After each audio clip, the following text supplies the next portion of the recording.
Hello, everyone. Welcome to Backyard Musings, broadcasting live from Apple Valley. I'm Steve. And I'm Scott. Thank you so much for joining us on Labor Day. Yeah, Labor Day, Monday. Yeah, this is great. Do some barbecuing today. Beautiful day. Yeah. Okay, so Democrat pandering has finally failed spectacularly. This is an amazing story. But how you say? California, the leader in woke ideology, promised to look into reparations for descendants of enslaved black folk. California did look into it and found it would be cost prohibitive. More on that later. We'll talk more on that later. Yeah. So California black folks took to the Sacramento Capitol to demand reparations just recently, just this week. You see, they were pretty serious about it. Yeah. State Senator Stephen Bradford, a Democrat, authored Senate Bill 1331, which would have created a fund for reparations, except that Bradford tabled the bill and another bill for reparations was tabled because he thought Governor Newsom, there was wide consensus that Governor Newsom would veto the bill. He already said that he wouldn't pass it. We don't have the money. So that's a good reason to do that, right? I wonder if they get it from private woke organizations. I don't know. These measures were considered key components of some lawmakers' ambitious efforts to pass legislation aimed at atoning for what they said was a legacy of racist policies that drove disparities for black folk, from housing to education to health. So while the Democrat-led California legislature did pass some bills aimed at remedying past racial injustices, none of these would provide direct payments to African Americans. This is a quote: "We're at the finish line, and we, as the Black Caucus, owe it to the descendants of chattel slavery to Black Californians and Black Americans to move this legislation forward." This is also said by Bradford. Senator Bradford. Yeah, Senator Bradford. Urging his colleagues to reconsider Saturday afternoon. California Legislative Black Caucus Chair Assembly member Lori Wilson said Saturday that the Black Caucus pulled the bills, adding the proposals need more work.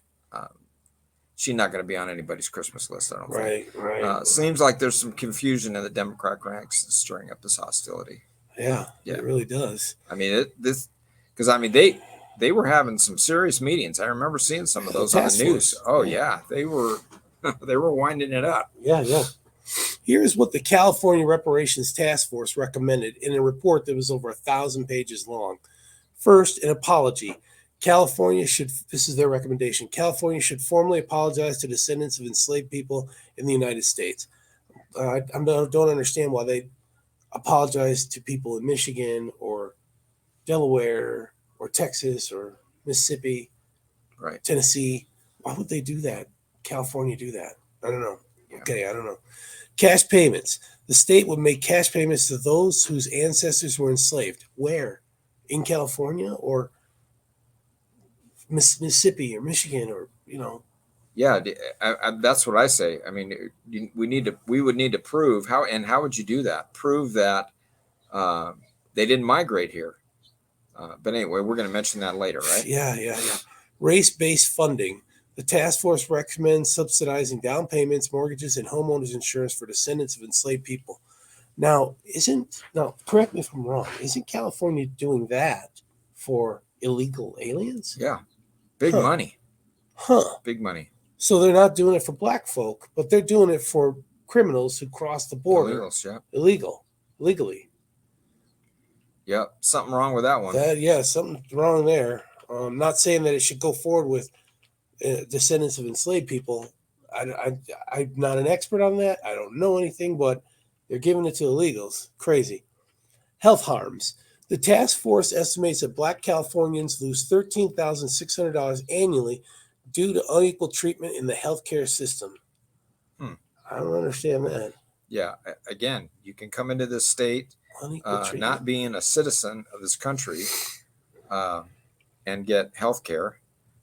I don't know how they're coming up with that figure. So if they're losing this, and that means they're buying over-the-counter stuff, or I don't know. I don't know how they're coming up with that number. Private practitioners or something? I don't know. I don't know. The healthcare system is one of those things where you can walk into a hospital, get treatment, and have a humongous bill, and if you can't pay it, they write it off. Huh. You know, I mean, it's not in every case, but I mean, it happens. So it's nuts. Housing discrimination. The task force recommends $3,400 in reparations for housing discrimination. I'm assuming this is per person. And is that a one-time deal? Is that one time? I think so. I mean, what is $3,400 going to do? Yeah, for housing. I mean, in LA, that's going to pay like maybe 1 month rent. Huh. I don't know how that. Again, I don't know where they came up with these figures. So okay, next one, mass incarceration. I don't believe in mass incarceration. The task force recommends $2,400 in reparations for each mass incarceration. This is a what are they talking about? Neologism. It's trying to put two words together to make a new word, and criminality doesn't care about your color. The justice system, if you steal, you rob, you murder, you go to jail. Yeah. And I get it that there's a disproportionate amount of people of color in our prison systems, right? But it's not like trumped up charges. They haven't gone out and zeroed in on that. These people have committed crimes, and maybe some of them haven't. And if they haven't, then they needed to be needs to be taken care of, right? They need to be let go. But mass incarceration, but it's a numbers thing, you know. I mean, if you're doing it, that word is ridiculous. Yeah, I don't get that one. All right, excessive policing. Well, that could be that totally. I don't know. The task force estimates that Black Californians lose $2,400 annually due to excessive policing. I don't get that. You don't think that? I don't get it. I mean, excessive policing. In where? In the neighborhoods that they live. I mean, there's no restriction to where they can live. Where anybody can live. Exactly. There's no restriction. So I don't get that. And where do they come up with this number? And if your neighborhoods need policing, then I don't know where they're going to compensate it here. I mean, again, I don't get these numbers that they've come up with here. So, okay, law and policy reforms. The task force recommends more than 115 law and policy reforms. I hope it's not affirmative action reforms. I mean, it's unconstitutional.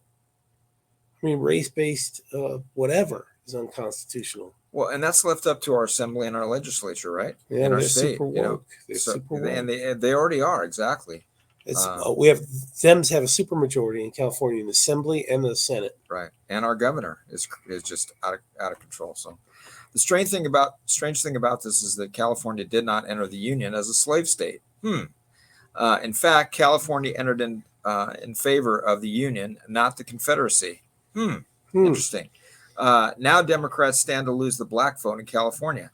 People know that the race will be close, so they are leveraging their votes. That makes sense. It does make sense. Yeah. The next part of the segments deals with Muslim Americans also leveraging their vote against Democrats. Yeah. Interesting. The Abandoned Biden project is relaunching and intensifying its campaign. This time focusing its efforts against Vice President Kamala Harris in key swing states. The campaign released a statement on X last week announcing that it's ramping up efforts in key swing states to rally Muslim Americans and their allies against the Harris Walls ticket. Yeah, Craig, it could work in Michigan. I'll tell you that. Yeah. Dearborn, especially. I just heard the figures in Michigan though. It's about 4-1 or 4 to maybe 2-1 ratio between Democrats and Republicans. Did you know it was that? If it was 4-1, yeah. If it was 4-1, then it's like we only get like 25% of the vote. Not very many. Yeah, not very many. But it was close on these elections. Well, some people are probably swinging over. Huh. This action is a direct response to Kamala Harris supporting for the ongoing genocide in Gaza. The Abandoned Harris campaign said in the release, the movement, which originated in the heavily Muslim populated city of Dearborn, Michigan, first targeted the re-election campaign of President Biden during the primary season. I remember that. Arguing that the president's continued support for Israel made it necessary for the community to send a message to the Democratic Party. They didn't vote. They said, we're not going to vote. Yeah. And that's where Omar's from, right? No, Omar's Michigan. Minnesota. Is it Omar's Minnesota? Oh, that's Minnesota. right. Minnesota. Yeah, Right. yeah. No, yeah, that's right. Whitmer. Talib, Yeah, Talib, and then Whitmer, Whitmer's the governor there, right? Yeah. It doesn't help the idiocracy that Hamas recently killed 6 hostages, one of not whom at all. was an American. Yeah, that Not was at not all. good. Yeah. And their bodies were found in the tunnel. Hamas blamed the deaths on IDF bombing. However, there were bullet holes in their heads. Bombs never have precision bullets. Yeah, this is definitely a Hamas. You got some splaining to do. How stupid do these people think we are, really? So, I wonder if lying is against the Quran. I don't know. It really does not help Democrats to pander. How's about helping these opposition groups by voting out the Democrats? Okay, do it for the team. Can you take one for the team? Really, man? Yeah, it's not worried. It's starting to crumble. The pandering, because they know they're getting nothing. The black folks in Chicago are starting to realize they get nothing from the Democrats. We did. That's an interesting point. We did not participate in the Confederacy, and we did not participate in the slave business, right? Right. So why, as taxpayers of the state, because that's where it's going to come from. It's going to come from our pockets. Why are we being held responsible for that? If anything, it should have been taken care of like right after the Civil War. Right. The reparations deal. Yeah. Or some payback like they've done with the American Indians. They did that with some tribes. Well, they got reservations, But back at emancipation, they asked some black folk, "Do you want to go back to Africa?" And they said, "Yeah." They took them back to Africa, and they formed Liberia, and the capital is called Monrovia after President Monroe, who organized this movement back. Anybody who wanted to go back. So, I mean, that's something. They wanted to go back home. Yeah, they gave them an option, right? Yeah. And why would they do that? Why would they go back there? And Liberia is a form of liberty, right? Is that what that's for? Yeah. And then President Monroe, if we're such a bad place, why did they name it their capital after a United States president? Yeah, I don't get it. Huh? I don't know either. This is really strange. Yeah. There's a lot of, I think the people who want an entitlement, who want money, are going to say, yeah, we want this. Probably. But how can you handle reparations 150, 170 years later? Yeah, I don't know. I mean, I could say that when my family came over here, they were of Eastern or Western European descent, and they weren't treated very well. English. Hume is an English name.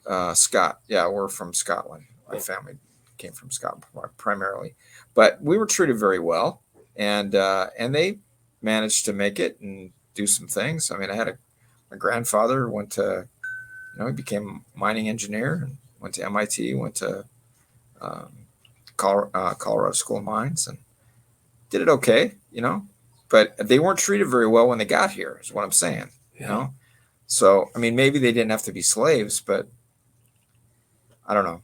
It's not right. I don't think it's right that we have to pay for mistakes that we've made in the past. It's not my financial responsibility, or in my case, my kids and my grandkids' responsibility, because they're the ones that are going to foot the bill, right? Eventually, just like any debt that we have. So, I don't know. California taking it in the rear end one more time. So, we need different leadership here. We need different leadership in the country. Yeah. All right, folks. Thanks for joining us on Labor Day. We will see you tomorrow. Yeah. Have a great day. Thanks.